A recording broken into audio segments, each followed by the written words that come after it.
नमस्कार दर्शक बंधु। आज हूँ 21 मार्च 2025 शुक्रवार और आज मु आपण नहीं आसी देश विदेशर किसी गुरुत्वपूर्ण खबर।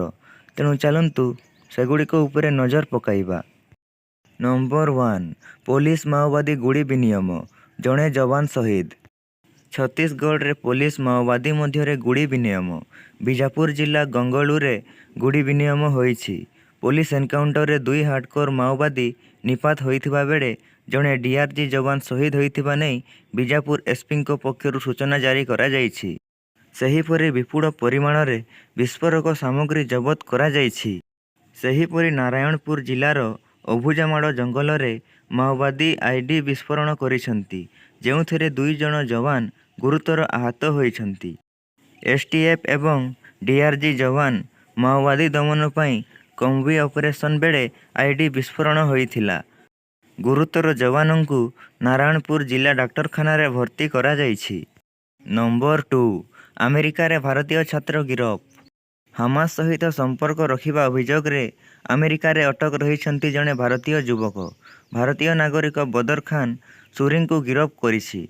अमेरिका रे भारतीय युवक गवेषणा करुथिले, तांकु वर्जिनिया स्थित बासभवनरू गिरफ करा जाइछि। अमेरिकार गृह सुरक्षा विभाग डीएचएस को उद्धृत करी फॉक्स न्यूज रिपोर्ट करिछि जे डोनाल्ड ट्रम्प प्रशासन भारतीय नागरिक बदर खान सूरी को गिरफ करिछि। वाशिंगटन डीसी जॉर्जटाउन विश्वविद्यालयर गवेषक थिबा सूरी को सोमवार राति रे वर्जिनिया रे तांको घर बाहर फेडरल एजेंट माने हेफाजत को नहीं जाइथिले। सेतेबेले तांको कुहागला जे तांकर भिसा रद्द करा जाउछि। नंबर 3, नवदास हत्या मामला, क्राइम स्पॉट रे क्राइम ब्रांच। नवदास हत्या मामला घटना को नहीं क्राइम ब्रांच टीम रो तनाघना। आज क्राइम सीन रे पहुंची जांच करुछंती क्राइम ब्रांच रो नुआ तदंत अधिकारी। सेहीपरि झारसुगुड़ा जिला मुख्य चिकित्सालय रे मध्य पहुंची थिला क्राइम ब्रांच, जेउठी नवदासंक हत्या मामला को नहीं डाक्टरों को पचरा उचरा करा जाइथिला।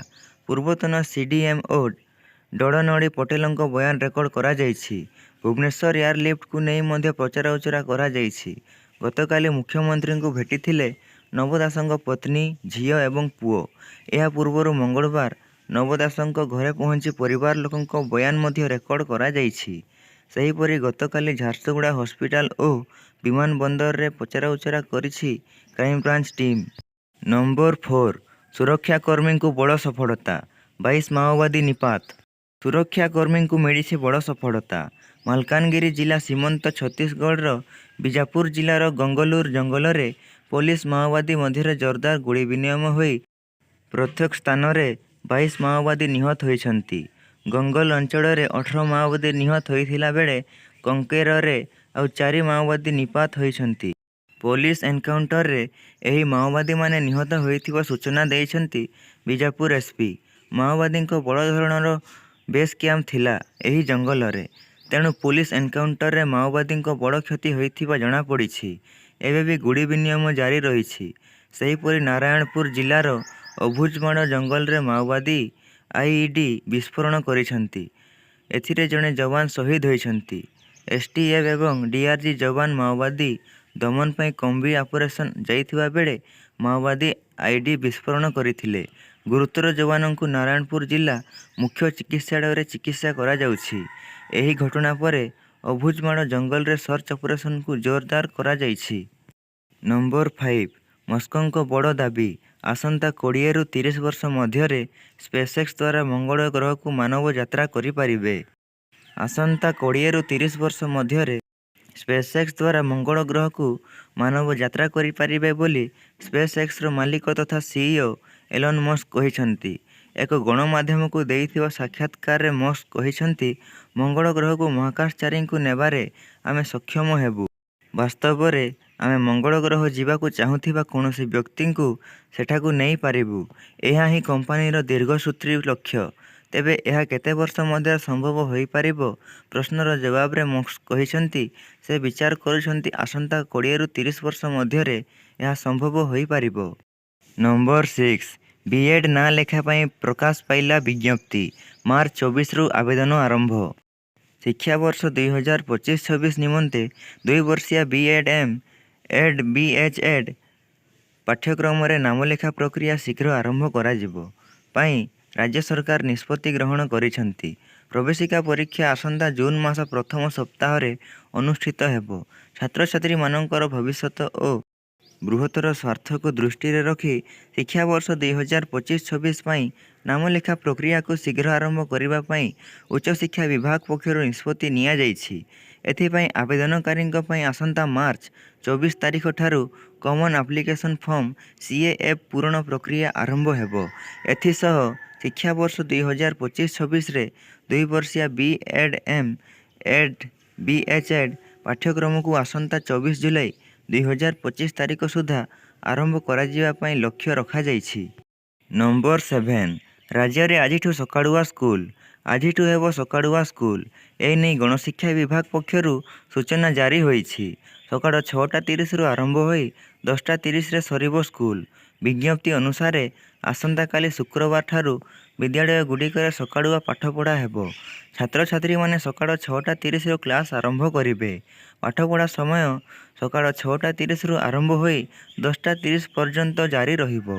ଏହି ନିୟମ ପ୍ରଥମରୁ ଦ୍ୱାଦଶ ଶ୍ରେଣୀ ପିଲାଙ୍କ ପାଇଁ ଲାଗୁ ହେବ। କିଛି ଦିନ ଧରି ରାଜ୍ୟରେ ଗ୍ରୀଷ୍ମ ପ୍ରବାହ ଜାରି ରହିଛି। ରାଜ୍ୟର ବିଭିନ୍ନ ଜିଲ୍ଲାରେ ତାପମାତ୍ରା 40 ଡିଗ୍ରୀ ସେଲସିୟସ ଉପରେ ରହୁଛି। ବୌଦ୍ଧରେ ସର୍ବାଧିକ 43.6 ଡିଗ୍ରୀ ସେଲସିୟସ ତାପମାତ୍ରା ରହିଥିଲା। ଦିନକୁ ଦିନ ବଢ଼ୁଥିବା ତାପମାତ୍ରାକୁ ଦୃଷ୍ଟିରେ ରଖି ସରକାର ଏହି ପଦକ୍ଷେପ ନେଇଛନ୍ତି। ନମ୍ବର 8 3-4 ଦିନ ଯାଏଁ ରାଜ୍ୟରେ ଝଡ଼ ବର୍ଷା। ତାତିରୁ ମିଳିବ ଅସ୍ୱସ୍ତି। ରାଜ୍ୟରେ 4 ଦିନ ବଜ୍ରପାତ ସହ ଝଡ଼ ବର୍ଷା ସମ୍ଭାବନା। ଆଗାମୀ 3 ଦିନ କୁଆପଥର ବର୍ଷା ହୋଇପାରେ।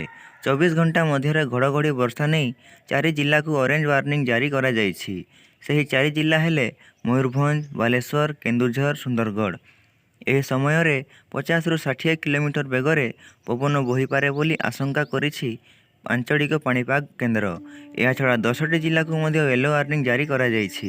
ସେହିପରି 10 ଜିଲ୍ଲାକୁ ୟେଲୋ ୱାର୍ଣ୍ଣିଂ ଜାରି ହୋଇଛି। ସେଗୁଡ଼ିକ ହେଲା ଝାରସୁଗୁଡ଼ା, ସମ୍ବଲପୁର, ଦେବଗଡ଼, ଅନୁଗୁଳ, ଢେଙ୍କାନାଳ, ଭଦ୍ରକ, ବରଗଡ଼, ସୋନପୁର, ବୌଦ୍ଧ, ଯାଜପୁର। ବର୍ଷା ଓ ବଜ୍ରପାତ ସହ 50ରୁ 60 କିଲୋମିଟର ବେଗରେ ପବନ ବୋହିପାରେ। ବିଜୁଳି ଘଡ଼ଘଡ଼ି ସହ ଝଡ଼ ବର୍ଷା ନେଇ 24 ତାରିଖ ଯାଏଁ ଚେତାବନୀ ଜାରି ହୋଇଛି। ନମ୍ବର 9 ମୋଦିଙ୍କ ନେତୃତ୍ୱରେ ଆହୁରି ଶକ୍ତିଶାଳୀ ହେବ ଭାରତୀୟ ସେନା। ଦେଶର ସୁରକ୍ଷା ସକାଶେ କ୍ୟାବିନେଟ୍ କମିଟି ପକ୍ଷରୁ ଭାରତୀୟ ସେନା ପାଇଁ 307 advance Todd artillery gun system ଅର୍ଥାତ୍ ATAGS କିଣିବା ପାଇଁ ମଞ୍ଜୁରୀ ଦିଆଯାଇଛି। ଏହି ଅତ୍ୟାଧୁନିକ ବନ୍ଧୁକର ରେଞ୍ଜ ହେଉଛି 48 କିଲୋମିଟର। ମୋଟାମୋଟି ଭାବରେ କହିବାକୁ ଗଲେ ଯୁଦ୍ଧସ୍ଥିତି ଉପଜିଲେ ଚୀନ ଏବଂ ପାକିସ୍ତାନ ସୀମାରେ ଛିଡ଼ା ହୋଇ ଏହି ବନ୍ଧୁକର ବ୍ୟବହାର କରିବା ଯାହା ଶତ୍ରୁଙ୍କ ଉପରେ ମୃତ୍ୟୁର ବର୍ଷା କରିବା ତାହା। ସରକାରଙ୍କ ଦ୍ୱାରା ଜାରି କରାଯାଇଥିବା ପ୍ରେସ୍ ରିପୋର୍ଟ ଅନୁସାରେ 307 ଆଡଭାନ୍ସ ଟୋଏଡ୍ ଆର୍ଟିଲରୀ ଗନ୍ ସିଷ୍ଟମ ଓ 327 ଅସ୍ତ୍ରଶସ୍ତ୍ର ପରିବହନ ସାମରିକ ଯାନ କିଣିବାକୁ ସ୍ଥିର କରାଯାଇଛି। ସ୍ୱଦେଶୀ ପ୍ରତିରକ୍ଷା ଉତ୍ପାଦନକୁ ପ୍ରୋତ୍ସାହିତ କରିବା ଏବଂ ଭାରତୀୟ ସେନାକୁ ଅତ୍ୟାଧୁନିକ ଅସ୍ତ୍ରଶସ୍ତ୍ରରେ ସଜ୍ଜିତ କରିବା ଦିଗରେ ଏହି ପଦକ୍ଷେପ ଏକ ପ୍ରମୁଖ ନିଷ୍ପତ୍ତି। ନମ୍ବର 10 27ରେ ବିଧାନସଭା ଘେରାଉ କରିବ କଂଗ୍ରେସ। ଗତ କିଛି ଦିନ ହେଲା ବିଧାନସଭାରେ ମହିଳାଙ୍କ ସୁରକ୍ଷା ପ୍ରସଙ୍ଗ ଉଠାଇ ଚର୍ଚ୍ଚିତ ହେଉଥିବା କଂଗ୍ରେସ ଏବେ ରାଜରାସ୍ତାରେ ବିକ୍ଷୋଭ କରିବାକୁ ନିଷ୍ପତ୍ତି ନେଇଛି। ସଭାପତି ଭକ୍ତଚରଣ ଦାସଙ୍କ ଆହ୍ୱାନ କ୍ରମେ 27 ତାରିଖ ଦିନ ବିଧାନସଭା ଘେରାଉ କରାଯିବ ବୋଲି କଂଗ୍ରେସ ବିଧାୟକ ତାରା ପ୍ରସାଦ ବାହିନୀପତି କହିଛନ୍ତି। ମହିଳାଙ୍କ ସୁରକ୍ଷା ଏବଂ ହଷ୍ଟେଲରେ ରହୁଥିବା ଆଦିବାସୀ ଛାତ୍ରୀଙ୍କ ସୁରକ୍ଷାକୁ ଏଥିରେ ମୁଖ୍ୟ ଦାବି ଭାବେ ଗ୍ରହଣ କରାଯିବ। କିଛି ଦିନ ତଳେ ପ୍ରତି ଜିଲ୍ଲା ମୁଖ୍ୟାଳୟ ଘେରାଉ କରିଥିଲା କଂଗ୍ରେସ। ନମ୍ବର 11 ଏପ୍ରିଲ 1ରୁ ଭୁବନେଶ୍ୱରରୁ ଗୋଆକୁ ଉଡ଼ିବ ବିମାନ। ଭୁବନେଶ୍ୱରରୁ ଗୋଆକୁ ଉଡ଼ିବ ବିମାନ। ଏପ୍ରିଲ 1ରୁ ଭୁବନେଶ୍ୱରରୁ ଗୋଆକୁ ଉଡ଼ିବ ବିମାନ। ଆସନ୍ତା ଏପ୍ରିଲ 1 ତାରିଖ ଉତ୍କଳ ଦିବସ ଅବସରରେ ଓଡ଼ିଶାରୁ ଗୋଆକୁ ସିଧାସଳଖ ବିମାନ ସେବା ଉପଲବ୍ଧ ହେବ। ରାଜ୍ୟ ସରକାରଙ୍କ ନ୍ୟୁ ଡେଷ୍ଟିନେସନ ପଲିସି ଅନୁଯାୟୀ ଭୁବନେଶ୍ୱରରୁ ଗୋଆକୁ ବିମାନ ଚଳାଚଳ କରିବ। ଆସନ୍ତା ଏପ୍ରିଲ 1 ତାରିଖ ଠାରୁ ଭୁବନେଶ୍ୱରରୁ ଗୋଆକୁ ପ୍ରତି ମଙ୍ଗଳବାର, ବୁଧବାର, ଗୁରୁବାର ଓ ଶନିବାର ଦିନ ବିମାନ ଚଳାଚଳ କରିବ। ଘରୋଇ ବିମାନ କମ୍ପାନୀ ଇଣ୍ଡିଗୋରେ ଭୁବନେଶ୍ୱରରୁ ବିମାନ ଯାତ୍ରୀମାନେ ଗୋଆ ଯାଇପାରିବେ। ପୁଣି ଯାତ୍ରୀମାନେ ଚାହିଁଲେ ଗୋଆରୁ ଇଣ୍ଡିଗୋର ବିମାନରେ ଭୁବନେଶ୍ୱର ଫେରିପାରିବେ। ନମ୍ବର 12 ଭାରତ ସରକାରଙ୍କ ବିରୋଧରେ ମାମଲା ରୁଜୁ କଲା ମସ୍କୋଙ୍କ ଏକ୍ସ ଭାରତ ସରକାରଙ୍କ ବିରୋଧରେ କର୍ଣ୍ଣାଟକ ହାଇକୋର୍ଟରେ ଏକ ପିଟିସନ୍ ଦାଖଲ କରିଛି ଏଲନ୍ ମସ୍କଙ୍କ company X crop. Company Bharat ସରକାରଙ୍କ ଆଇଟି ଆଇନ ଧାରା 79(3)(b) ଉପରେ ପ୍ରଶ୍ନ ଉଠାଇଛି। କମ୍ପାନୀ କହିଛି ଯେ ଏହି ନିୟମ ଏକ ବେଆଇନ ଏବଂ ଅନିୟମିତ ସେନ୍ସରସିପ୍ ସିଷ୍ଟମ ସୃଷ୍ଟି କରିଛି, ଯାହା ଅଧୀନରେ କଣ୍ଟେଣ୍ଟକୁ ବ୍ଲକ୍ କରିବା ଦ୍ୱାରା ପ୍ଲାଟଫର୍ମର କାର୍ଯ୍ୟ ପ୍ରଭାବିତ ହେଉଛି। ସରକାରଙ୍କ ସୂଚନା ପ୍ରଯୁକ୍ତି ଆଇନ ଧାରା 79(3)(ଖ)ରେ ବର୍ଣ୍ଣନା କରାଯାଇଛି ଯେ କେଉଁ ପରିସ୍ଥିତିରେ ସରକାରଙ୍କ ଇଣ୍ଟରନେଟ୍ କଣ୍ଟେଣ୍ଟକୁ ଅବରୋଧ କରିବାର ଅଧିକାର ଅଛି। ନିଜ ଆବେଦନରେ କମ୍ପାନୀ କହିଛି, ସରକାର କଣ୍ଟେଣ୍ଟକୁ ହଟାଇବା ପାଇଁ ଲିଖିତ ଭାବରେ କାରଣ ଦେବା ଆବଶ୍ୟକ। ଏହି ନିଷ୍ପତ୍ତି ନେବା ପୂର୍ବରୁ ଏକ ଉପଯୁକ୍ତ ଶୁଣାଣି ବ୍ୟବସ୍ଥା କରାଯିବା ଉଚିତ। ଏହାକୁ ଆଇନଗତ ଭାବରେ ଚ୍ୟାଲେଞ୍ଜ କରିବାର ଅଧିକାର ମଧ୍ୟ ରହିବା ଉଚିତ। ସୋସିଆଲ ମିଡିଆ ପ୍ଲାଟଫର୍ମ ଏକ୍ସ କହିଛି ଯେ ଭାରତ ସରକାର ଏହି ନିୟମଗୁଡ଼ିକ ମଧ୍ୟରୁ କୌଣସିଟି ବ୍ୟବହାର କରୁନାହାନ୍ତି। ନମ୍ବର 13 ପ୍ରଧାନମନ୍ତ୍ରୀଙ୍କୁ ଭେଟିଲେ ଦିଲ୍ଲୀପ ରାୟ। ରାଉରକେଲାକୁ ନେଇ 3ଟି ପ୍ରମୁଖ ଦାବି ସମ୍ବଳିତ ପତ୍ର। ପ୍ରଧାନମନ୍ତ୍ରୀଙ୍କୁ ଭେଟିଲେ ବରିଷ୍ଠ ବିଜେପି ନେତା ଦିଲ୍ଲୀପ ରାୟ। ରାଉରକେଲାକୁ ନେଇ 3ଟି ପ୍ରମୁଖ ଦାବି ସମ୍ବଳିତ ପତ୍ର ଦେଲେ। ଇଷ୍ଟ କୋଷ୍ଟ ଅଧୀନରେ ରାଉରକେଲାରେ ନୂଆ ରେଳ ଡିଭିଜନ ଦାବି, ରାଉରକେଲା ଷ୍ଟିଲ୍ ପ୍ଲାଣ୍ଟ ଆର୍ଏସ୍ପିର ସମ୍ପ୍ରସାରଣ ତ୍ୱରାନ୍ୱିତ ଦାବି, ରାଉରକେଲା ବିମାନ ବନ୍ଦରର ସମ୍ପ୍ରସାରଣ ଓ ଉନ୍ନତୀକରଣ ଦାବି କରିଛନ୍ତି। ନମ୍ବର 14 ଭାରତକୁ ଧମକ ଦେଲେ ଟ୍ରମ୍ପ। ଆମେରିକା ରାଷ୍ଟ୍ରପତି ଡୋନାଲ୍ଡ ଟ୍ରମ୍ପ ଭାରତକୁ ଖୋଲା ଧମକ ଦେଇଛନ୍ତି। କହିଛନ୍ତି, ଭାରତ ଯଦି ଆମେରିକୀୟ ସାମଗ୍ରୀ ଉପରେ ଜଲଦି ଶୁଳ୍କ ହ୍ରାସ ନ କରିବେ, ତେବେ ଏହାର ପରିଣାମ ଭୟଙ୍କର ହେବ। ଯଦି ଭାରତ ଏପରି ନ କରେ ତେବେ ଆସନ୍ତା 2 ଏପ୍ରିଲରୁ ତାଙ୍କ ସରକାର ମଧ୍ୟ ଭାରତ ଦ୍ୱାରା ଲାଗୁ ହୋଇଥିବା ଶୁଳ୍କ ବିପକ୍ଷରେ ଭାରତ ଉପରେ ସମାନ ଶୁଳ୍କ ଲାଗୁ କରିବ। ନମ୍ବର 15 ୟୁକ୍ରେନର ଜୋରଦାର ଡ୍ରୋନ୍ ଆକ୍ରମଣରେ ରୁଷ ଏୟାରବେସ୍ ଧ୍ୱଂସ। ଥମୁନି ରୁଷ ୟୁକ୍ରେନ ଲଢ଼େଇ। ଆମେରିକା ରାଷ୍ଟ୍ରପତି ଡୋନାଲ୍ଡ ଟ୍ରମ୍ପଙ୍କ ହସ୍ତକ୍ଷେପ ପରେ ଦୁଇ ଦେଶ ଅସ୍ତ୍ରବିରତି ପାଇଁ ସହମତି ପ୍ରକାଶ କରିଥିଲେ। 30 ଦିନର ଏହି ଅସ୍ତ୍ରବିରତି 3 ଦିନ ବି କାମ ଦେଲାନି। ଅସ୍ତ୍ରବିରତି ଘୋଷଣା ପରେ ୟୁକ୍ରେନର ଏକାଧିକ ସ୍ଥାନରେ ଟାର୍ଗେଟ କରିଥିଲା ରୁଷ। ଏବେ ରୁଷର ଏହି ହମଲାର ପଲଟା ଉତ୍ତର ଦେଇଛି ୟୁକ୍ରେନ। ରୁଷ ସହର ସାରାତୋଭାର ଗଭର୍ଣ୍ଣର ରୋମନ ସୁବାର୍ଗିନ୍ କହିଛନ୍ତି, ୟୁକ୍ରେନର ଏହି ଆକ୍ରମଣ ଖୁବ୍ ଜୋରଦାର ଥିଲା। ଆଖପାଖ ଅଞ୍ଚଳର ଥିବା ଲୋକଙ୍କୁ ସୁରକ୍ଷିତ ସ୍ଥାନକୁ ବାହାର କରିବାକୁ ପଡ଼ିଥିଲା। ଏୟାରବେସ୍ରେ ଜୋରଦାର କ୍ଷତି ହୋଇଛି। ଆଖପାଖରେ ଯାହା ଥିଲା ସବୁ ନଷ୍ଟ ହୋଇଯାଇଛି। ରୁଷ ପ୍ରତିରକ୍ଷା ମନ୍ତ୍ରଣାଳୟ କହିଛି, ତାର ଏୟାର ଡିଫେନ୍ସ ସିଷ୍ଟମ 132 ୟୁକ୍ରେନ ଡ୍ରୋନ୍କୁ ନଷ୍ଟ କରିବାରେ ସକ୍ଷମ ହୋଇଛି। ନମ୍ବର 16 ଥଣ୍ଡା ପିଉଥିଲେ ହୋଇଯାଆନ୍ତୁ ସାବଧାନ। ବଜାରରେ ବିକ୍ରି ହେଉଛି ନକଲି କୋଲ୍ଡଡ୍ରିଙ୍କ୍ସ। କୋଲ୍ଡଡ୍ରିଙ୍କ୍ସ ପିଉଥିଲେ ହୋଇଯାଆନ୍ତୁ ସାବଧାନ। ପିଇବା ପୂର୍ବରୁ ଅସଲି ନକଲି ଯାଞ୍ଚ କରନ୍ତୁ। କାରଣ ବଜାରରେ ବିକ୍ରି ହୋଇଥାଇପାରେ ଏକ୍ସପାରି କୋଲ୍ଡଡ୍ରିଙ୍କ୍ସ। କାରଣ କୋଲ୍ଡଡ୍ରିଙ୍କ୍ସର ଏକ୍ସପାରି ତାରିଖକୁ ବଢ଼େଇ ମାର୍କେଟକୁ ନକଲି ଥଣ୍ଡା ବିକ୍ରି କରିବା ପାଇଁ ହୋଇଥିଲା ଯୋଜନା, ଯାହାର ପର୍ଦ୍ଦାଫାଶ କରିଛନ୍ତି ଖାଦ୍ୟ ସୁରକ୍ଷା ବିଭାଗ। ପ୍ରତି କୋଲ୍ଡଡ୍ରିଙ୍କ୍ସ 6 ମାସ ପରେ ବଜାରରେ ବିକ୍ରୟ ମନା କିମ୍ବା ଦୋକାନୀ 6 ମାସ ପରେ ତାହା ବିକ୍ରି କରନ୍ତି ନାହିଁ। ହେଲେ ଏହି ନାମୀଦାମୀ କମ୍ପାନୀ କୋଲ୍ଡଡ୍ରିଙ୍କ୍ସର ଏକ୍ସପାରି ତାରିଖ 6 ମାସ ପରିବର୍ତ୍ତେ ବର୍ଷେ କରି ମାର୍କେଟରେ ବିକ୍ରି କରିବାକୁ ଯୋଜନା କରୁଥିଲା। ହେଲେ ଦୋକାନରୁ ଥଣ୍ଡା କିଣି ପିଉଥିଲେ ସାବଧାନ ହୋଇଯାନ୍ତୁ। ପଡ଼ିପାରନ୍ତି ବଡ଼ ବିପଦରେ। କାରଣ ଖରାକୁ ନଜରରେ ରଖି ବ୍ୟବସାୟୀମାନେ ନକଲି ଥଣ୍ଡା ବଜାରରେ ବିକ୍ରି କରୁଥାଇପାରନ୍ତି। କାରଣ ଏପରି ଏକ ଘଟଣା ଏବେ ସାମ୍ନାକୁ ଆସିଛି। ଉତ୍ତରପ୍ରଦେଶରୁ ନକଲି କୋଲ୍ଡଡ୍ରିଙ୍କ୍ସ ବ୍ୟବସାୟୀଙ୍କୁ ଠାବ କରି ଚଢ଼ାଉ କରିଛି ଖାଦ୍ୟ ସୁରକ୍ଷା ବିଭାଗ। ନମ୍ବର 17 ଏପ୍ରିଲ 1ରୁ ଲାଗୁ ହେବ ୟୁନିଫାଏଡ୍ ପେନ୍ସନ ସ୍କିମ୍। ଗତବର୍ଷ ପ୍ରଧାନମନ୍ତ୍ରୀ ନରେନ୍ଦ୍ର ମୋଦିଙ୍କ ସରକାର ଦେଶର ଲକ୍ଷ ଲକ୍ଷ କେନ୍ଦ୍ରୀୟ କର୍ମଚାରୀଙ୍କ ପାଇଁ ଏକ ନୂତନ ୟୁନିଫାଏଡ୍ ପେନ୍ସନ ସ୍କିମ୍ ଘୋଷଣା କରିଥିଲେ। ପିଏଫଆରଡିଏ ଗୁରୁବାର ଏଥିପାଇଁ ଏକ ବିଜ୍ଞପ୍ତି ଜାରି କରିଛି।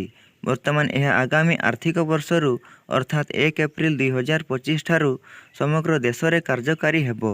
ଏହି ପେନ୍ସନ ଯୋଜନାର ଉଦ୍ଦେଶ୍ୟ ହେଉଛି ସରକାରୀ କର୍ମଚାରୀମାନଙ୍କୁ ସ୍ଥିର ପେନ୍ସନ ସୁରକ୍ଷା ପ୍ରଦାନ କରିବା। ଏହି ଯୋଜନା ଜାତୀୟ ପେନ୍ସନ ଯୋଜନା ଅଧୀନରେ କେନ୍ଦ୍ର ସରକାରୀ କର୍ମଚାରୀଙ୍କ ପାଇଁ ଡିଜାଇନ କରାଯାଇଛି। ନମ୍ବର 18 ହାଇକୋର୍ଟଙ୍କ ଗୁରୁତ୍ୱପୂର୍ଣ୍ଣ ରାୟ। ସବୁ ଶିକ୍ଷକ ଅଧ୍ୟାପକଙ୍କୁ ମିଳିବ ଗ୍ରାଣ୍ଟ ଇନ୍ ଏଡ୍। ଆଉ କୌଣସି ବିଦ୍ୟାଳୟ ମହାବିଦ୍ୟାଳୟର ଶିକ୍ଷକ ଅଧ୍ୟାପକମାନେ ବ୍ଲକ ଗ୍ରାଣ୍ଟ ପାଇବେ ନାହିଁ। ସମସ୍ତ ଶିକ୍ଷକ ଅଧ୍ୟାପକଙ୍କୁ 1994 ନିୟମ ଅନୁସାରେ ଗ୍ରାଣ୍ଟ ଇନ୍ ନେଟ୍ ଦରମା ପ୍ରଦାନ କରିବାକୁ ହାଇକୋର୍ଟ ବୁଧବାର ଏକ ଗୁରୁତ୍ୱପୂର୍ଣ୍ଣ ରାୟରେ ରାଜ୍ୟ ସରକାରଙ୍କୁ ନିର୍ଦ୍ଦେଶ ଦେଇଛନ୍ତି।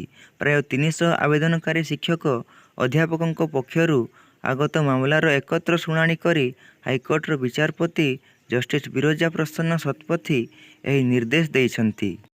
ନମ୍ବର 19 ଜିମ୍ବାୱେର କ୍ରିଷ୍ଟି କଭେଣ୍ଟ୍ରି ଅନ୍ତର୍ଜାତୀୟ ଅଲିମ୍ପିକ୍ କମିଟିର ଅଧ୍ୟକ୍ଷ ନିର୍ବାଚିତ। କ୍ରିଷ୍ଟି କଭେଣ୍ଟ୍ରି ଗୁରୁବାର ମାର୍ଚ୍ଚ 20 ଅନ୍ତର୍ଜାତୀୟ ଅଲିମ୍ପିକ୍ କମିଟି IOCର ଅଧ୍ୟକ୍ଷ ନିର୍ବାଚିତ ହୋଇଛନ୍ତି। ସେ IOC ଅଧ୍ୟକ୍ଷ ପଦରେ ଅଧିଷ୍ଠିତ ହେବାର ପ୍ରଥମ ମହିଳା ଏବଂ ପ୍ରଥମ ଆଫ୍ରିକୀୟ ହୋଇ ଇତିହାସ ସୃଷ୍ଟି କରିଛନ୍ତି। ସେ IOCର 10ମ ଅଧ୍ୟକ୍ଷ ହୋଇଛନ୍ତି। 41 ବର୍ଷୀୟା କ୍ରିଷ୍ଟି ସନ୍ତରଣରେ 2 ଥର ଅଲିମ୍ପିକ୍ ସ୍ୱର୍ଣ୍ଣପଦକ ବିଜେତା ଏବଂ ଜିମ୍ବାୱେରେ କ୍ରୀଡ଼ା ମନ୍ତ୍ରୀ ଭାବରେ ମଧ୍ୟ କାର୍ଯ୍ୟ କରିଛନ୍ତି। ନମ୍ବର 20 IPL 2025 ରାଜସ୍ଥାନ ରୟାଲ୍ସର ବଡ଼ ନିଷ୍ପତ୍ତି। IPL 2025 ସିଜନ୍ ପୂର୍ବରୁ ରାଜସ୍ଥାନ ରୟାଲ୍ସରେ ବଡ଼ ବିପର୍ଯ୍ୟୟ। ଅଧିନାୟକ ସଞ୍ଜୁ ସାମସନ୍ ତାଙ୍କ ଆଘାତରୁ ସମ୍ପୂର୍ଣ୍ଣ ସୁସ୍ଥ ହୋଇନାହାନ୍ତି। ରାଜସ୍ଥାନ ରୟାଲ୍ ଏକ ବଡ଼ ନିଷ୍ପତ୍ତି ନେଇ ଅଧିନାୟକତ୍ୱ ପରିବର୍ତ୍ତନ କରିଛି ଏବଂ ଷ୍ଟାର ଅଲରାଉଣ୍ଡର ରିଆନ୍ ପରାଗଙ୍କୁ ଦଳର କମାଣ୍ଡ ହସ୍ତାନ୍ତର କରିଛି। ସାମସନ୍ଙ୍କୁ ରିଆନ୍ ପରାଗଙ୍କ ଅଧିନାୟକତ୍ୱରେ ଖେଳିବାର ଦେଖାଯିବ। ରାଜସ୍ଥାନ ରୟାଲ୍ସର ପ୍ରଥମ 23 ମାର୍ଚ୍ଚରେ ସନରାଇଜର ହାଇଦ୍ରାବାଦ ବିପକ୍ଷରେ ହେବ। ପ୍ରଥମ ଥର ପାଇଁ ରିଆନ୍ ଅଧିନାୟକତ୍ୱର ଦାୟିତ୍ୱ ନେବେ। ରିଆନ୍ଙ୍କୁ ବର୍ତ୍ତମାନ କେବଳ 3ଟି ମ୍ୟାଚ୍ ପାଇଁ ଅଧିନାୟକତ୍ୱ ମିଳିଛି, କିନ୍ତୁ ଯଦି ସାମସନ୍ଙ୍କୁ ସମ୍ପୂର୍ଣ୍ଣ ଫିଟ୍ ଘୋଷଣା କରିବାରେ ବିଳମ୍ବ ହୁଏ, ତେବେ ସେ ଏହି ମ୍ୟାଚ୍ ପରେ ମଧ୍ୟ ଦଳର ନେତୃତ୍ୱ ନେଇପାରିବେ।